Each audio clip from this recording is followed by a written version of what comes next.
presenters, of whom we have two. Salim Askari is a research assistant at the Centre for Human Rights Education at Curtin University. And since arriving in Australia in 2013, Salim's been a passionate advocate for refugees and people seeking asylum. There he is on the screen in WA. And in March this year, he won the Judge's Choice Award in the WA Multicultural Awards for his leading role in the WA refugee and people seeking asylum network. So it's great to have you presenting for us today, Salim. Our second presenter is Associate Professor Caroline Flay. Caroline is the co-director of the Centre for Human Rights Education. There she is.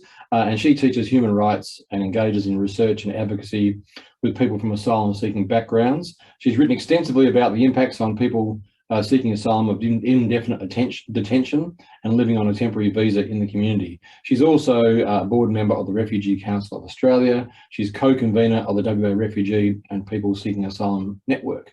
Caroline also has a claim to fame. She's a previous Curtin Corner speaker. It's always great to have a repeat business. So that's a feather in our cap, and also in Caroline's. It's great to have Caroline be so generous with her time and agreeing to speak again at a Curtin Corner. This time, of course, supported ably by Salim. So we're really looking forward to your presentation, guys, on a topic that remains so important and so pressing and important to all Australians.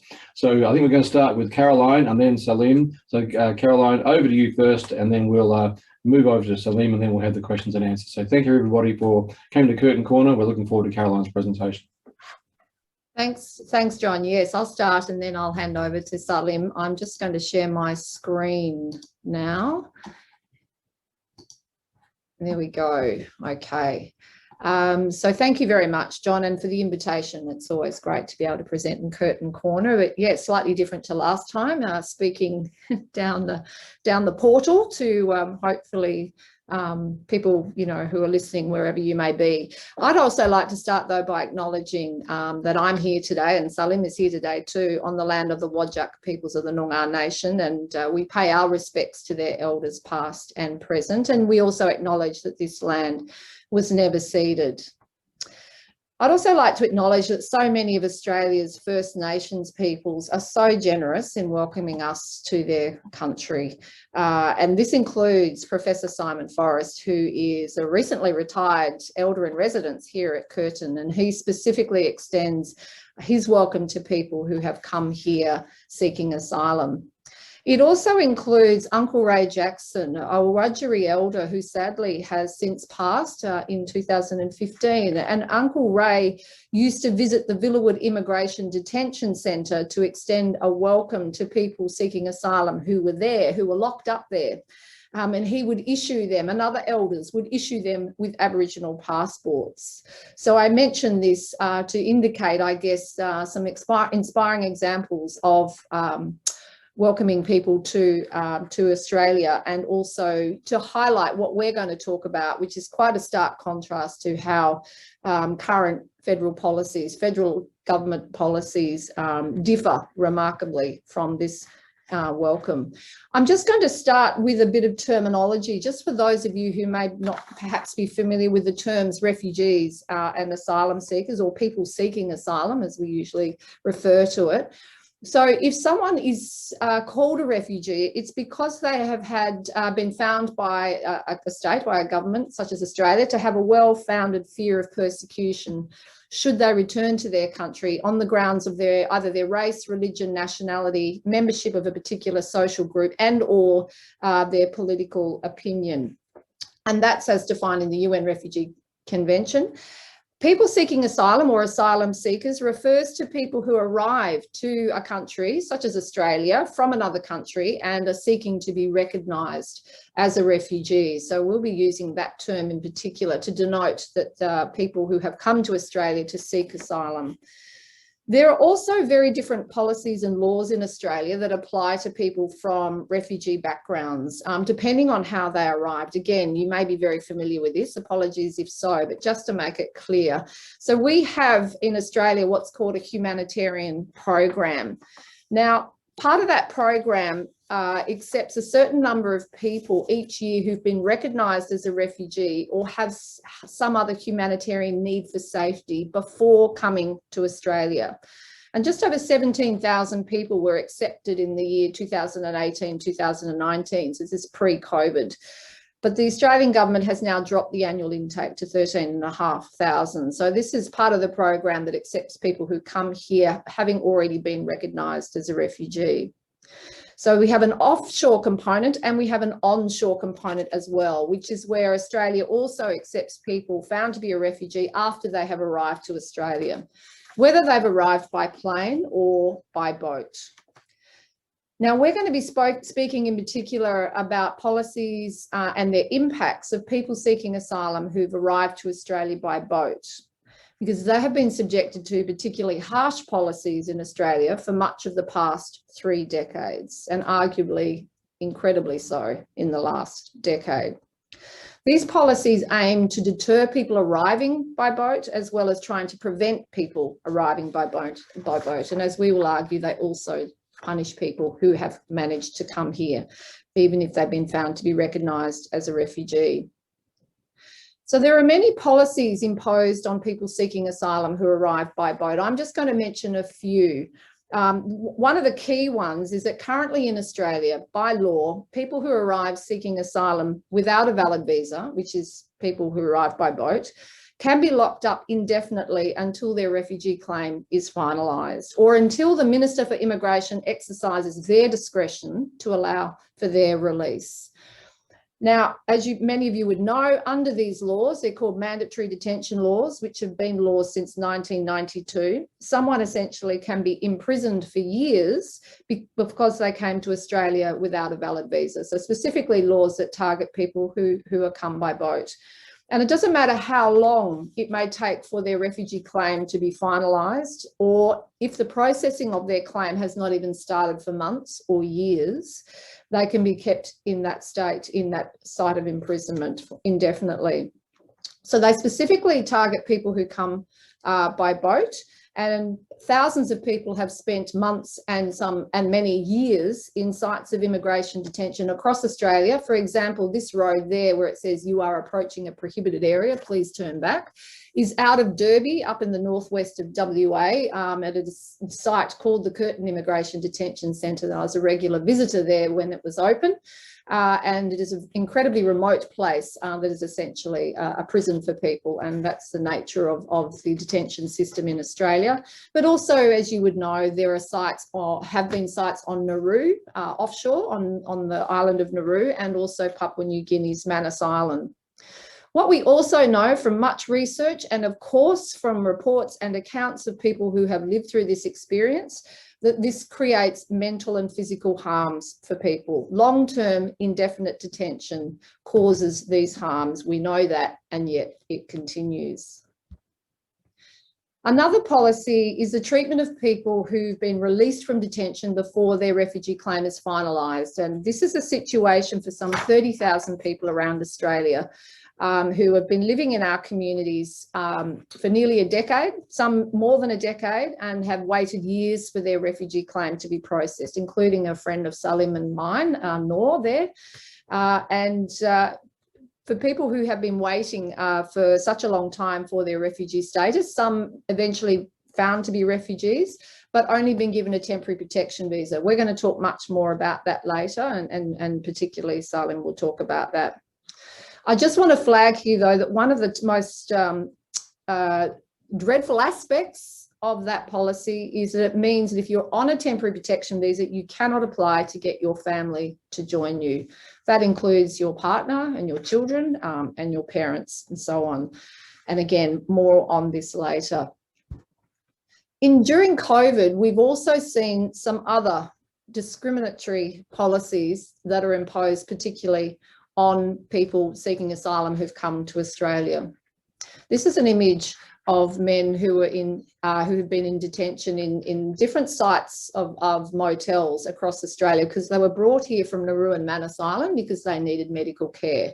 Many have remained for months, in sites of detention in motels without being able to be released into the community. A small number have, but many remain there.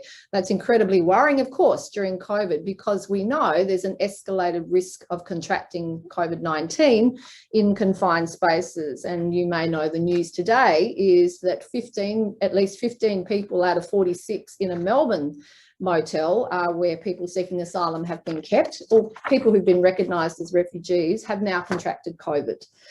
So I'm guessing we can expect more to have contracted COVID in that space. We also have 124 people still on Papua New Guinea who've been held on Manus Island for plus 8 years or more. And they have now been told they either have to stay in the country because they won't be resettled in Australia, or they are going to be moved to Nauru. Neither option, of course, is going to allow them what they need to be able to settle and reunite with their families. And some of them have also contracted COVID. There's also just over 100 people remaining on Nauru. Many, again, have been recognised as a refugee and are waiting to be resettled after years. In Australia, most of the federally funded COVID-19 supports, such as JobSeeker and JobKeeper, were not available to temporary visa holders. So people were specifically excluded from accessing those supports as well, despite living and working here for 8+ years. And the latest federal government announcement says citizens and permanent residents who are fully vaccinated will be permitted to travel outside of Australia, hopefully soon. But this specifically, again, excludes temporary visa holders. So it will not include people who've come here seeking asylum. So for more than 30 years now, we've had a range of punitive policies in Australia that are designed to deter, to put people off trying to come here by boat, to prevent them from coming here by boat. And the Australian Navy prevents the arrival of people coming by boat. And it also seeks to punish people by applying these particular policies to them, where the impacts are profound. And we know the harms that these policies cause as well, and the impacts that they are having continue to be critical. And yet these policies persist. So how can we understand this? Well, this is probably the subject of a much longer session, but I'm just going to give a few quick sort of overview of some thoughts around this. And perhaps to help us with this, it's good to look at the context within which these policies exist. So for a start, Australia, colonised Australia, has had a long history of locking up people considered so-called deviant, particularly those who are not white. As Chris Sidoti, former Human Rights Commissioner, observed 2 decades ago, Australia has had 2 obsessions since the arrival of the British in 1788, as he says, locking people up and being invaded by large hordes of people from Asia. This is cited in McMaster if you're interested. White Australia's history was founded on Australia as a penal colony and the locking up of convicts from Britain. But it also herded together and locked up and massacred First Nations peoples who got in the way of colonisation. And First Nations peoples today, of course, continue to be imprisoned at shocking rates, far in excess of other Australians, despite the recommendations of various inquiries, continued protests and reports that are calling for systemic change. And for nearly 30 years now, we've also had people arriving by boat to Australia being able to be locked up on an indefinite basis as well. Now, in addition, colonised Australia has had a long history of preventing the arrival of people who are not white from entering our borders. Up until the official demise in 1973, the White Australia policy, Australia's immigration policy, was designed to prevent the arrival of people to Australia who are not European as much as possible. But it's not only the racism of this policy and its legacy that is relevant. Robert Mann argues it's also the absolutism of the White Australia policy that's now embedded in Australia's culture of control. That the Australian government must retain the capacity to control and order who is allowed to enter the country. And it's an important point, I think, because the official demise of the White Australia policy, after that time, there were occasions where significant numbers of people who are not European who were refugees were allowed to stay in Australia. And the most prominent example is the acceptance of tens of thousands of Vietnamese refugees in the 1970s, which was through an orderly international resettlement program organised by the Fraser government. So it was a credit to that government that they did this. And they also put in exceptional work to convey to the Australian public the importance of Australia accepting people who are fleeing the violence in Vietnam. So it was a credit to the government, but it was also a controlled approach, one that aimed to minimise the arrival of people coming by boat, because somehow it's this arrival by boat that engenders such a strong response. What we can take for this, of course, is that Australia has the capacity to accept significant numbers of people fleeing persecution from countries that are not European, but that it's a process that has to be initiated and controlled by the government, because if people seeking asylum do not arrive in an orderly way, then the Australian governments now tend to punish them to try to deter others from arriving this way, and also to appeal leading up to elections that this government is strong and will control the borders. That is a very strong narrative, as I'll talk about in a moment. But we know that fleeing conflict is never orderly. We saw the shocking images of what's been happening in Afghanistan, particularly in Kabul. Fleeing violence is not orderly. But we know that an Australian government response can be, and it can be welcoming. Another aspect I want to mention is the role of politicians in the major parties and the role they play in how the arrival of people seeking asylum by boat is understood in Australia.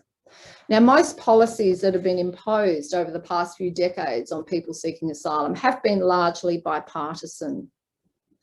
And for some 4 decades now, since the first people arrived to Australia by boat, a very small number originally from Vietnam, we have had a number of major MPs from the major political parties talk about and their voices elevated in the mainstream media and labelling people seeking asylum as queue jumpers, somehow jumping the queue, and illegal, arriving illegally, when under international law it's legal, it's lawful to try to seek asylum and to do that in the way that is usually only open to you, which may be informal means.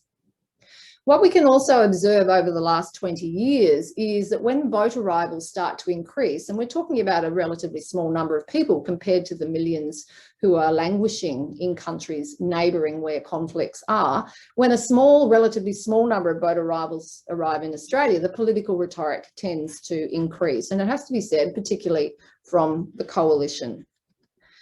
And drawing on these narratives, successive governments now have declared that Australia must secure its borders. So it's about border security, it's about having a militarised response, that we are somehow at war. We have Operation Sovereign Borders now for a number of years, and that terribly devastating but successful slogan, "Stop the boats." And we also see the language of humanitarianism being used to justify these policies, that it is about saving lives at sea.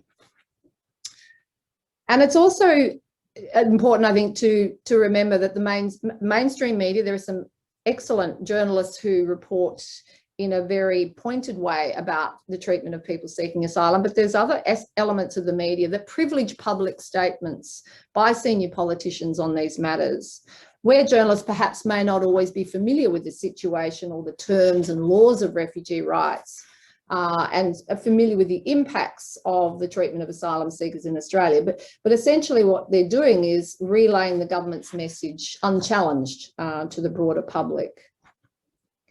And this narrative around people arriving by boat both draws on and serves to perpetuate a long history of racism and xenophobia that we touched on earlier. And it helps to explain the impact of the deliberate use of political leaders of rhetoric that is designed to portray people seeking asylum as those who don't belong here and those who are a security threat, as that image shows, which was when our current Prime Minister was Immigration Minister and ramped up the Operation Sovereign Borders and military response to the arrival of people by boat seeking asylum. And this rhetoric finds a certain amount of cultural resonance such that the policies that we have now are at least tolerated by enough people in Australia that they have continued. So we could say that perhaps now we have stopped the boats as a somewhat settled narrative, that is the way it's understood. But we want to argue too that this is not the whole picture, and I think this is really important. We know there are those in Australia who don't see things in this way. We know that there is some evidence of public opinion shifting away from the hardline views of a fairly sort of minority number of conservative MPs on a range of social justice issues, including this one. We know that there is some polls and research that shows the uncomfortableness of many in Australia, growing numbers of many in Australia around the impacts of these policies. And that there's also a growing number of groups and individuals who are mobilising in response to government policies, who defy an acceptance that people seeking asylum must be somehow punished. So there's hundreds of organisations and thousands of individuals around Australia who are, including refugee-led organisations, growing numbers of those who are growing and in their response and in opposition to how Australia's treated people seeking asylum. And I just want to give a nod in WA, where Salim and I are, to the WA Refugee and People Seeking Asylum Network, which is a collection of people seeking asylum, as well as a number of agencies, church groups, individuals and so on, who work together to try and work collectively to bring about change, working with people both here in WA as well as nationally. I now want to turn to talk about the 30,000 people seeking asylum who are in Australia at this time, who are forced to remain on a temporary visa before handing over to Salim, who will talk much more about it. These are people who have arrived by boat in between 2010 and 2013, but they did not have their refugee claim finalised before the election of the Abbott coalition government in September 2013. When they first arrived here, they were let out of detention after some months. Some of them were in detention for a couple of years. That they were not given the right to work. That was under the Labor government. They were forced to live on only 89% of the Centrelink payment for a number of years. After finally being given the right to work, they didn't receive any meaningful assistance to find work. They weren't able to access funded English language classes, and it's a great testament to many that they have found work and have been working for years, some in very insecure work, and some we'll talk a bit about that. During the time of the coalition government at that time, by the end of December 2014, a new way of processing refugee claims was brought in to make it harder to be recognised as a refugee. It was called fast track assessment. It's been an incredibly slow assessment process, and only temporary protection visas were given to people found to be refugees. Processing was commenced the next year. Most people were denied funded legal assistance to prepare the very lengthy claims application that they needed to complete, and had to rely on the community support, community legal centres and many other volunteers. And a deadline was then imposed by October 2017 when all these applications had to be in. Many have now had their claim processed. 2/3 of that group have been found to be refugees already. There's still some 5,000 people waiting for their refugee claim to be finalised. All continue to live with great uncertainty.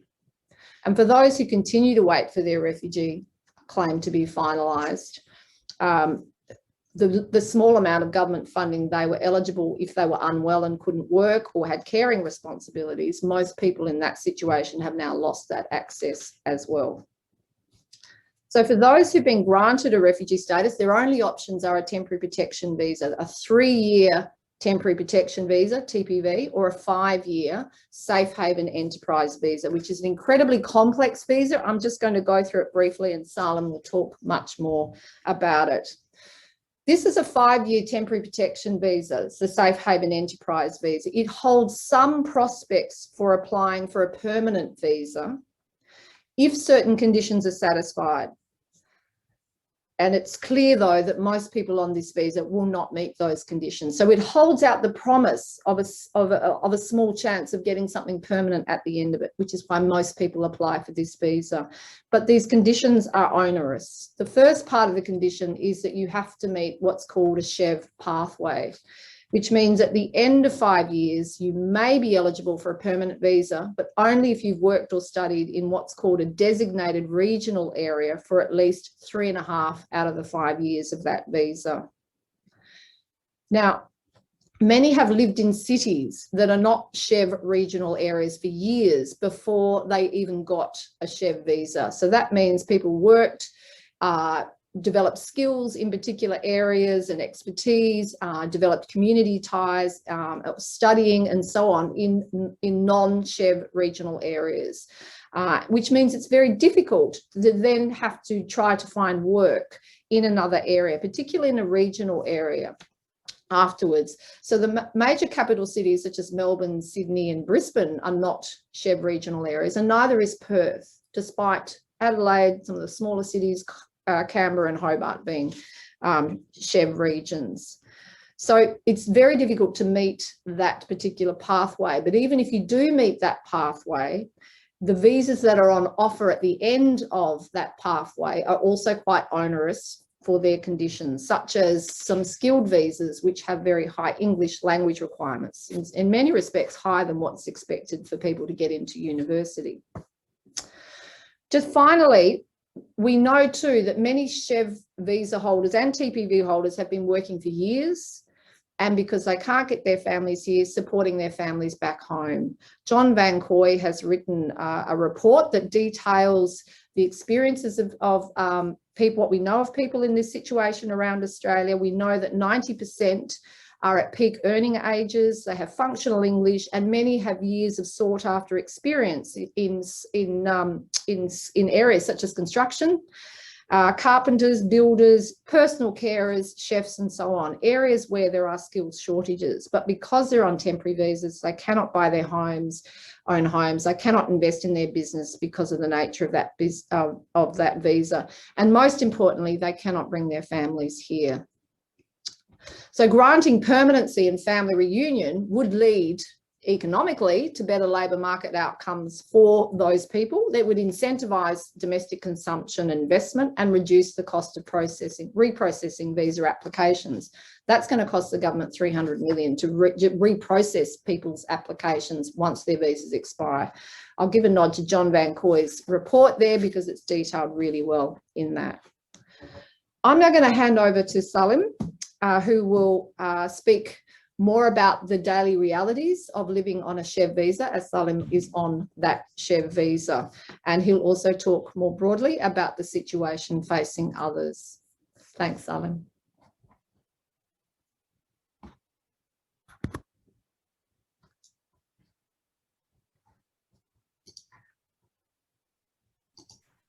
Salim, you're on mute, I'm afraid.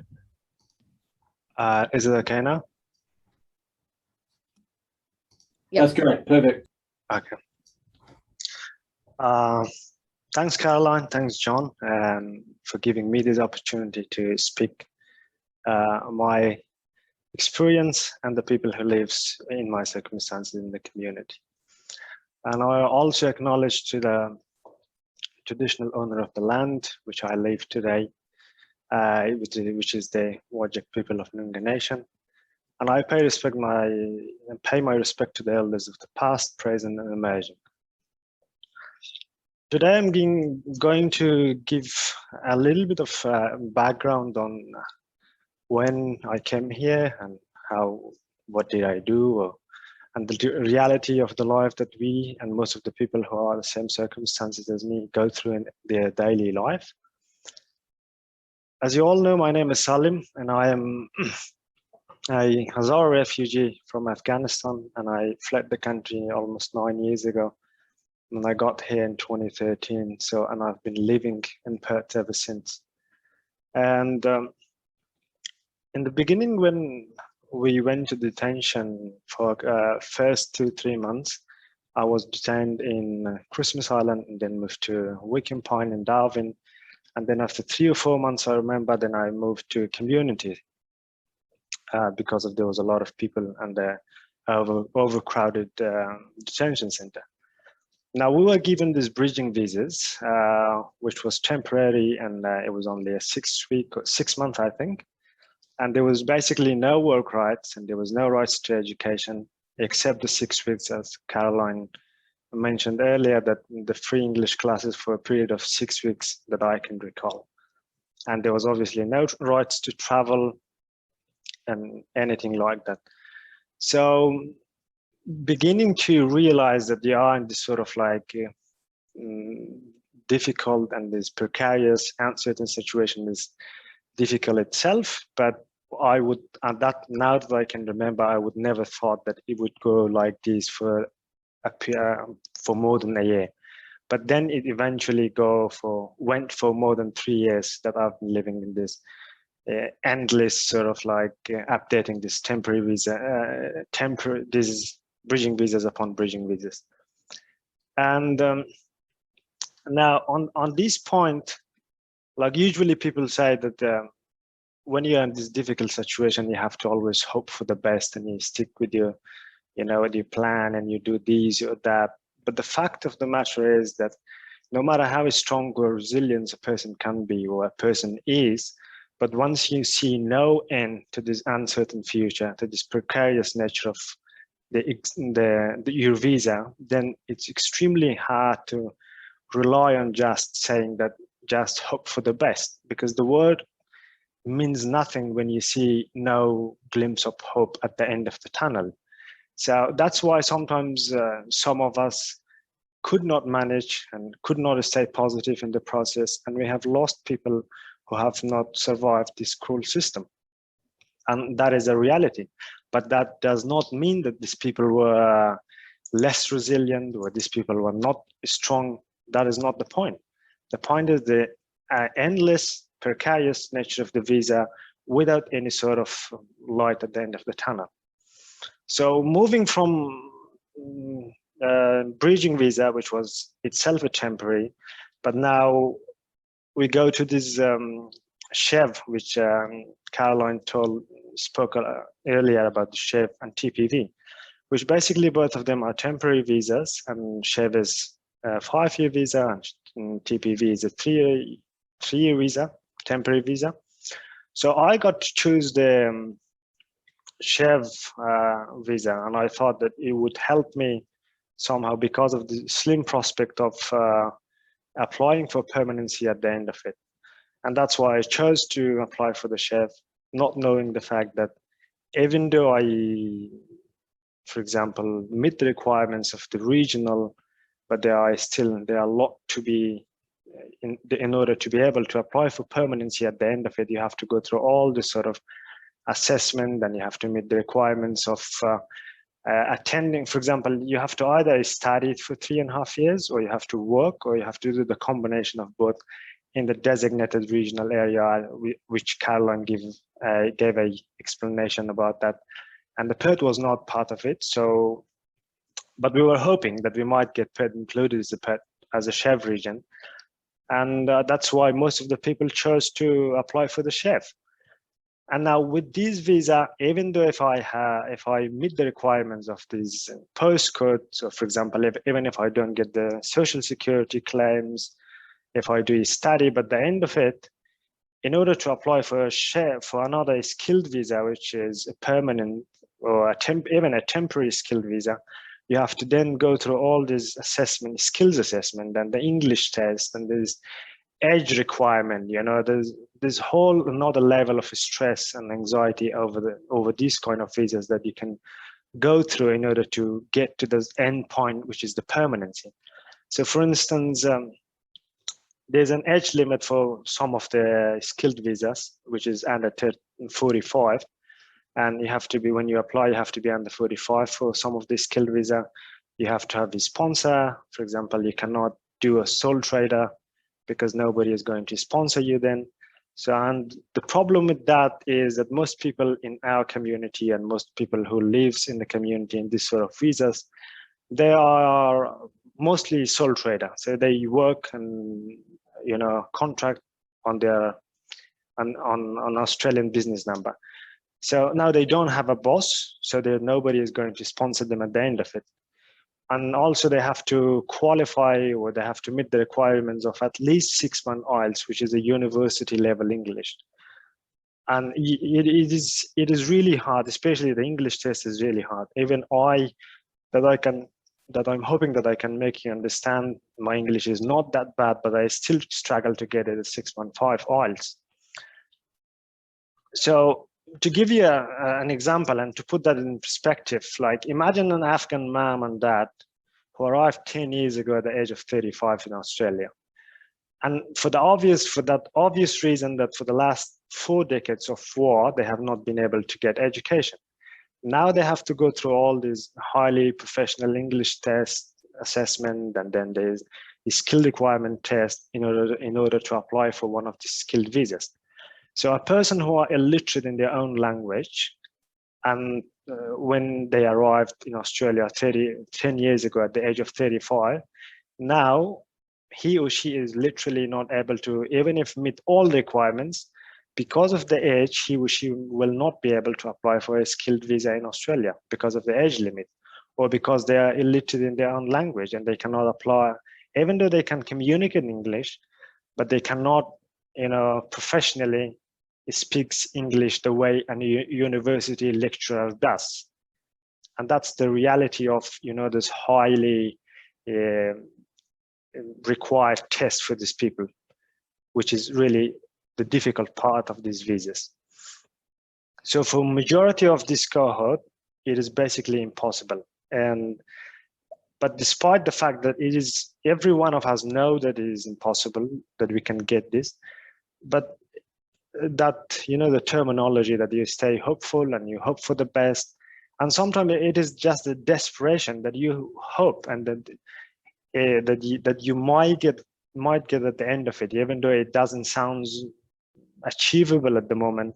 But if you stick to whatever you do at the moment, to the job that you have, and you would, at the end of it, you might be able to satisfy the chef pathway if you stay in the job, no matter how the job is dangerous for your health, or no matter how the job pays you low.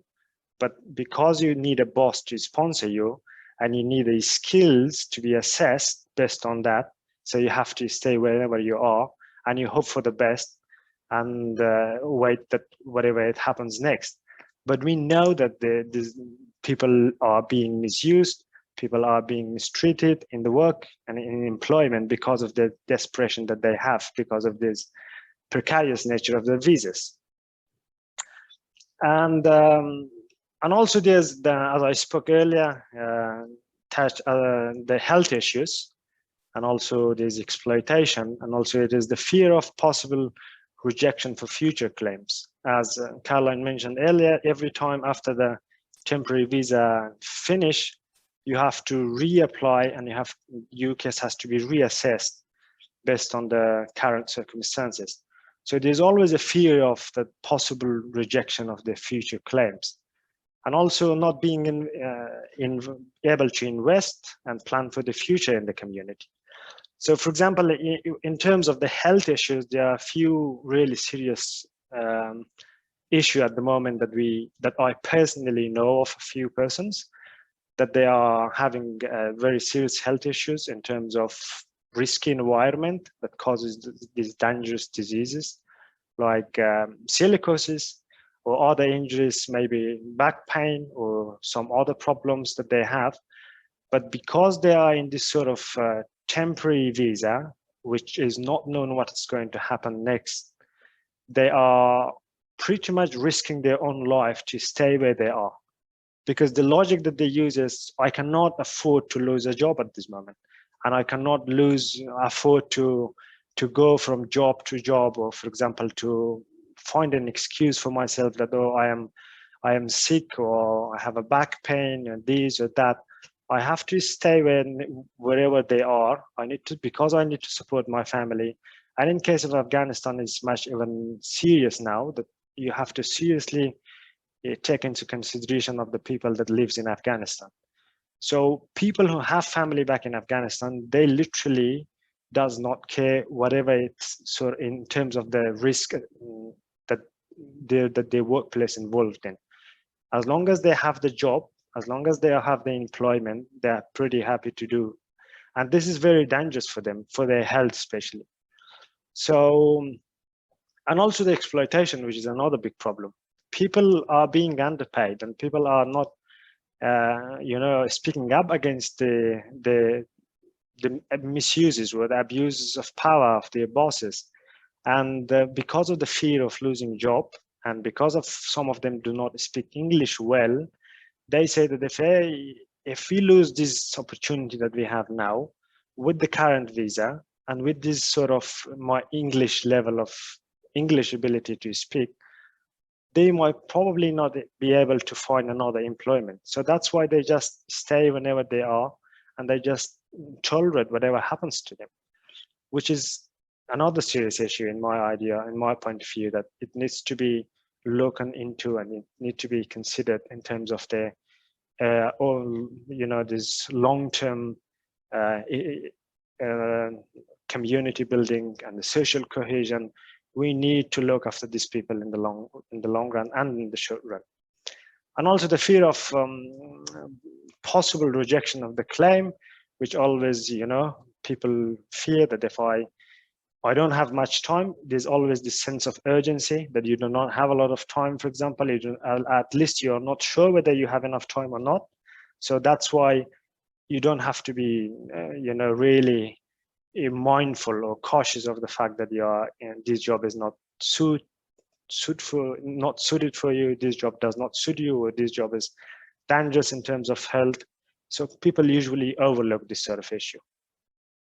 And also in the investment and making the business plan. So obviously you cannot buy a house, you cannot get a loan, and you cannot bring your family. So despite so many studies, as Caroline mentioned, John Van Cooy, that people who transition from TPV to permanency is actually good for the economy. They contribute more in terms of the economy, and also the work participation grows, because mostly when they have their families, they obviously need to buy a house, or they have to really focus on in terms of affording a family in the Australian community, and they work positively towards a goal.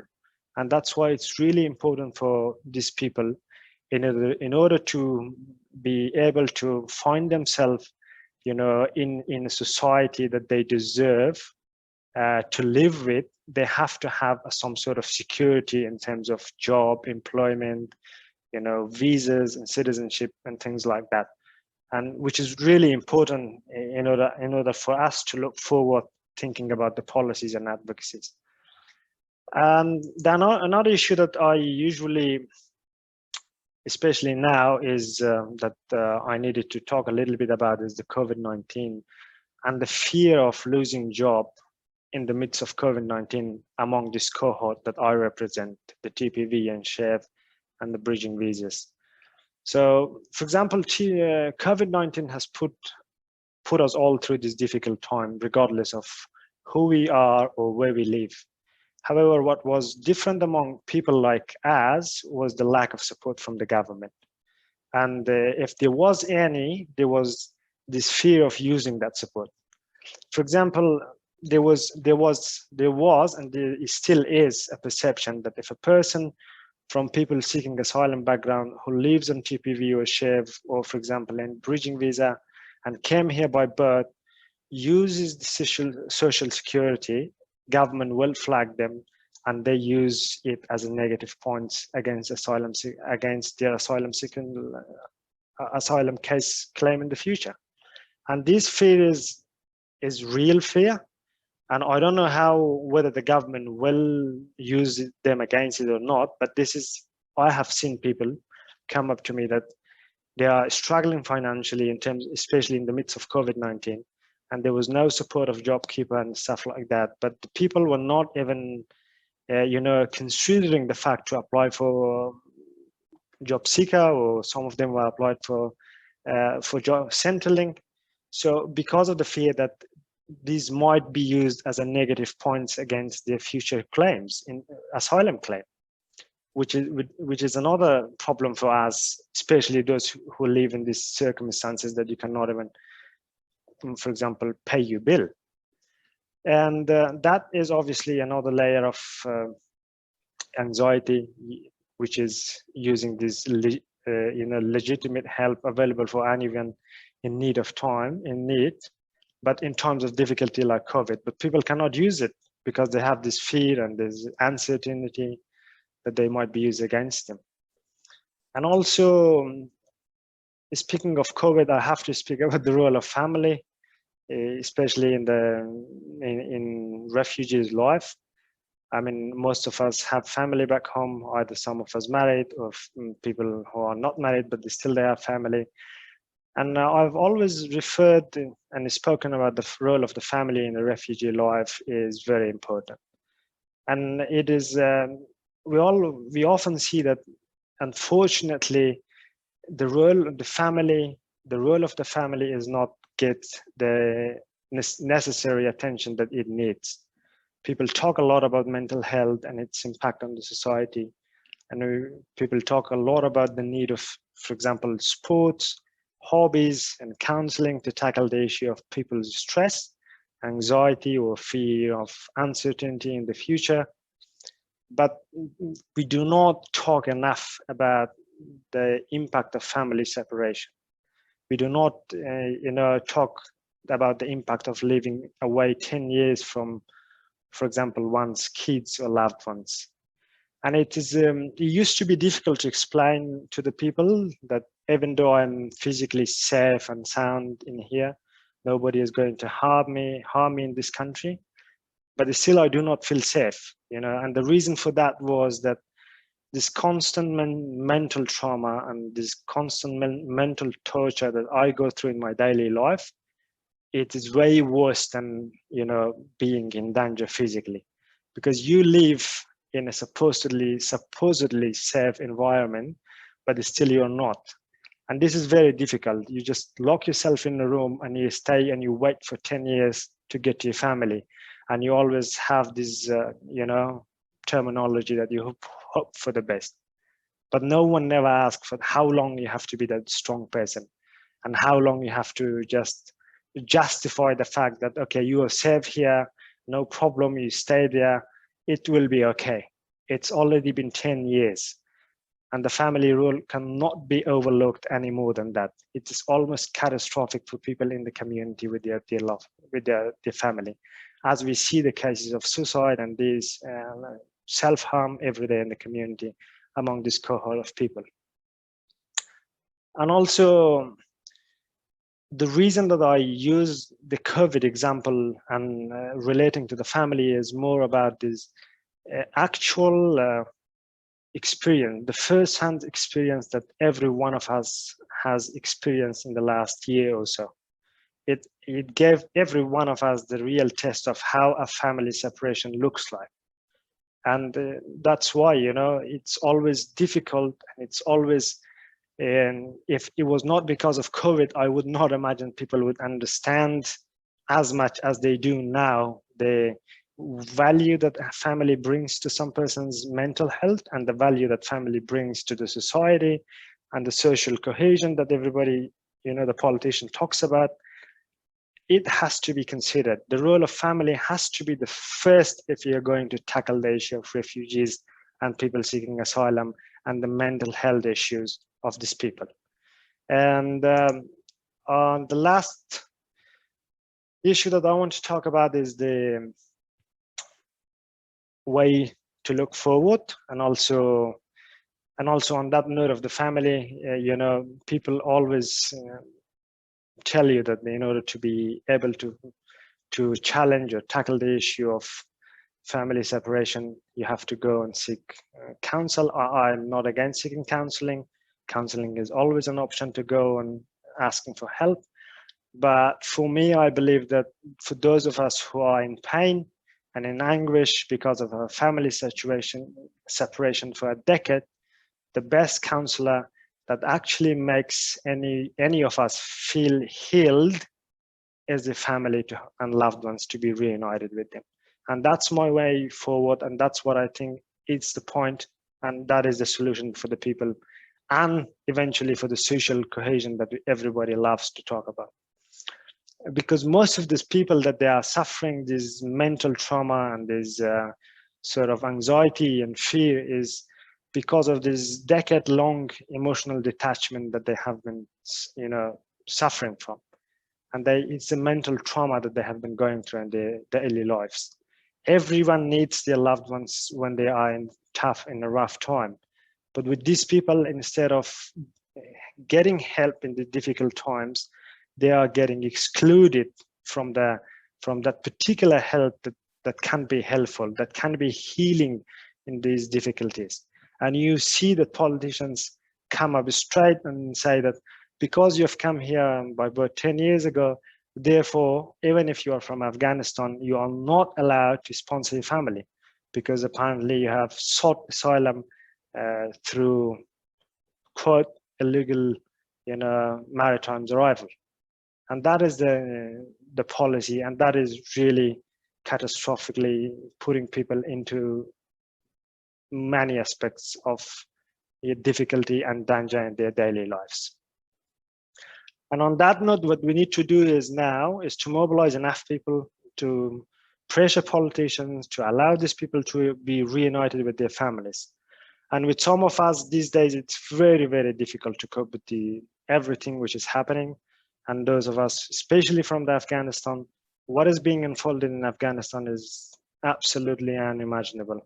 And I cannot, imagine how a person with the last 10 years of suffering and mental trauma now have to go through all of these is uncertain fear that comes from Afghanistan about the safety of their family, about the safety of their loved ones on day-to-day basis. And yet we are so helpless and so hopeless, we cannot even send a word of hope for them. That don't worry, we can get you here, or we can sponsor you here, or we are allowed, at least we are allowed to sponsor you, but it takes time. We are not even able to tell that. And we have still been living here for 10 years, and we've been paying taxes, we've been working hard, we've been contributing the economy, and we have done everything in the best of our ability to find a solution or to show or depict a positive picture of us in the community so that we can be trusted, so that we can be, as a citizen, we can be accepted in the society. But so far we have not been, unfortunately, successful in this term. But hopefully we can, even though this term hopefully comes to me a lot, but I haven't heard, at least I haven't seen anything from it. But this is what I use, and it has been a coping mechanism for me, at least, that I hope that this will end. And this should end, because it's putting people in danger, it's destroying people's life, and it's destroying community in the long run, and it is destroying lives, and it is destroying human souls in the community next to us that we do not even know. That might be our neighbors, and they are simply going through this absolutely horrible time in silence, inside their own rooms. We have to take this into consideration, looking forward into our advocacy and into meeting our politicians. We have to emphasize on the issue of the family. It's way too long, and it has to be ended. Let's stop this punishment, and let's help them have their families, at least that every human being deserves to live with a family in this world. That's all I'm saying. And thank you everybody who's listened to me and giving me this opportunity that I can share my story and the story of people like me in the community. Thank you so much. And over to you, Caroline, if you have something to add to this. Thank you so much, Salim. I have no more words to add to that. You have said it all. Now is the time for permanency and for people to be reunited with their families. So thank you all for listening. Thanks, Caroline, and thanks, Salim. Yes, very powerful stuff. Look, we've got a bit of time for some questions or for some commentary. Just reminding people, if they want to go on to Slido, that's slido.com, or to download the app on Slido. There's already a couple of questions there. So I'll get started straight away, Caroline and Salim, with some questions. Two sort of go together to some extent. One is about what support is available for people seeking asylum from not-for-profit organisations. And then I asked the questions, I've heard about this program, but I don't know enough about it, about can community refugee sponsorship help? I mean, this is all sort of, in a sense, not quite Band-Aid stuff, but smaller sort of stuff as opposed to trying to change the bigger picture. But maybe either you or Salim can talk about the what not-for-profits are doing and how they can help, and what about community refugee sponsorship? Salim, I'm happy to answer a bit of that. Yeah, Yep.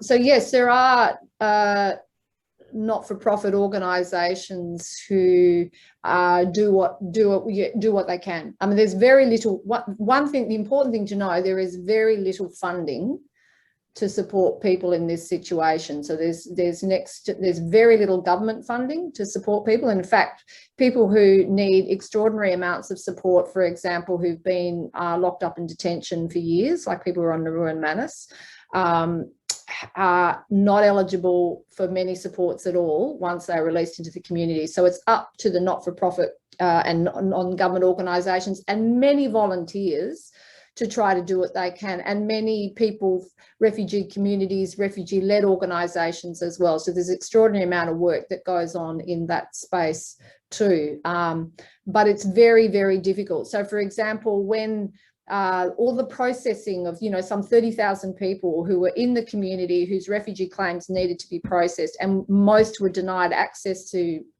legal assistance, funded legal assistance. It was a huge effort from many in the community to try to raise funds to ensure that lawyers could and volunteers too could help people with the preparation of their claims and so on. So it's a massive gap. It's a massive gap. And of course, it's created by government policy. It's created by government policy as well. And I can't remember the second part of your question. It was about the community refugee sponsorship.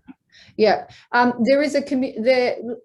there's been some fantastic work going on from a whole range of volunteers, the Refugee Council as well, to get people who have been on Nauru and Manus, who have no prospects of either being accepted into the US program that Australia and the US government set up, but to get onto a community sponsorship program in Canada, which is extraordinary. And some people have been, and much money is being raised to try to get more people in the community sponsorship program in Canada. There are calls for Australia to have a similar program, which is where funds are committed by community members to say, we'll help support people when they arrive to Australia to help them settle. So that is a very positive development if the government would agree to some sort of funding for that sort of model, because it's in addition to the Australian government's humanitarian program. It means we can be much more generous with numbers. But for the people we're talking about, they are here. They are already here. What they need is permanency, and they need to get their families here. I guess I was wondering, I think I asked that question about the community refugee one. So you're saying, I had heard about the Canadian program, so we don't have a similar program in Australia. Is that what you're saying? No, there is a program on community sponsorship. It's incredibly limited, and it's incredibly difficult to be able to get many people to Australia under that program. The Canadian one is much more generous, and that model has been proposed, and there's been a lot of advocacy directly to the government to support that program, because it's a way of increasing Australia's intake of refugees. Yeah. Because I was just wondering if could that. Well, we haven't even got it yet, so let's get that first step. But I wondered whether that could also be extended to helping people who are currently here. As you said, it's more a sponsorship to bring people in, but once people are here, a bit like a family from Bulawayo, for example, is there a way in which the communities can sponsor and support people who are already here, which could then give them more, opportunities and potential sort of supports of the community, if they can then bring their family out rather than just being on their own, running their business, running their lives, and sort of having to deal with bureaucracy. I just didn't know whether there was that option. I mean, I think that support is welcome, but I mean, I think as you were saying, Salem, you know, many people are working already. Many people are working and doing, you know, and have developed those community links, including the family who were in Billawilla. You know, they were working there, and I think there is that support there already. Yeah, what is needed is quite a simple amendment to a visa, an existing visa, to allow people to stay here and to get their families here. Sure. Someone also just asked, or maybe mentioned, New Zealand allows refugees to apply for citizenship 5 years after naturalisation. Is that what Australia should do? Do you know about what happens in New Zealand? I'm not that familiar what happens in New Zealand, but there are great challenges with people who are on permanent visas here, who've been recognised as a refugee, to get citizenship. That's been a very long process and very difficult process, and that should be amended. Absolutely, there should be a much quicker pathway to citizenship. Yeah, because, you know, citizenship is really the ultimate goal, isn't it? Being a citizen, having a passport, is the protection that everybody deserves. Just a follow-up to some extent, just in terms of scale, how many people are we talking about on temporary protection visas? I mean, and the other one, the Chev, you talked about that. I mean, are we talking, you know, roughly? I've got no idea, Caroline or Sally, Yeah. do you have some idea? Yeah, it's 21,000 people in Australia, yeah, for who arrived, you know, 8 to 10 years ago, who have been recognised already as a refugee. Yeah, and there are still people who are still waiting for that their refugee claim to be finalised. So there's some 21,000 people who are on temporary protection visas, TPVs and Chevs. Yep. Which, on the one hand, you know, for some people might sound like a lot, but on the other hand, actually, it's a drop in the, it's an absolute drop in a bucket, isn't it? Really, you know, you spread that across Australia, 20,000 people who've been here for what, 8 to 10 years. I mean, it's nothing. I mean, it's everything. It's people like Salim, but it's actually nothing, is it? Well, and it's people who've been living here for, you know, and making amazing contributions. Not only to the economy, but also to the community as well. So, you know, it's as someone said the other day, it's a no-brainer. Yeah, well, I mean, I'd written up a question before about, I mean, it's sort of more international, but I'm just wondering, you know, from what you're saying, I mean, has the German experience, you know, Angela Merkel's just retired, which she's hoping to pretty soon, you know, the German experience of welcoming, opening the borders to those, you know, mainly Syrian, but other refugees a few years ago, quite controversial. I mean, did that, I don't know, has there been any studies of what the impact of that has been in Germany, and has it actually had any, I don't know, shaming or other sort of inspiration or examples to other countries? Say, well, Germany could do it. We're rich. We can also do that sort of thing. I'm just wondering whether there's been any lessons from the German experience, either positive or negative. I think that's an interesting question. Yeah, I mean, that's certainly a very high-profile example of a leader of a country extending, you know, a vast welcome, and on a scale, you know, they were faced with something like 1 million, I think, people who came seeking asylum in that year. I think that Angela Merkel also realised that where are these people going to go? Where are they going to go? And many were from Syria. There was also quite a few people there from Afghanistan as well as other countries. Within Germany, there are different approaches, different responses in different states in Germany. So it's not so much like in Australia where you have federal policy that really is an overarching response throughout the country to people who've come as asylum seekers. It does vary a bit in Germany depending on the state, but there seems to be a lot of people in Germany who felt that it was important that they did welcome people who came here.